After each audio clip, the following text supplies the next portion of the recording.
This is deep and long work, and throughout every one of my engagements with folks on the Racial Equity Advisory Council, I find that people are deeply committed to this in this community.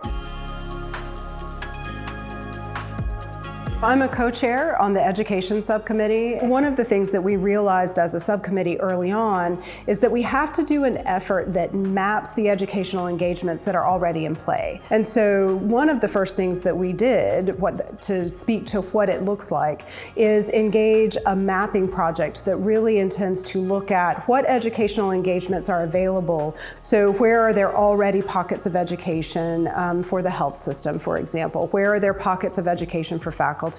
Where are students already getting deep and broad racial equity work? And then once we know that, how are we able to bolster those efforts, support those efforts, engage and collaborate with those efforts, and or fill in where there may be gaps, where we see a need for different kinds of racial equity work, whether that be for the populations or for the kinds of content topics that we would want to expand through. Success will look like less of something that I can quantify for you and more of something that is woven into the tapestry of all of the work that we do. And I think that when we know that shift, then we will know that the work of REAC has permeated through the enterprise, and Duke has such a far reach across the globe, then that means that it only creates sustainable change throughout the world as well.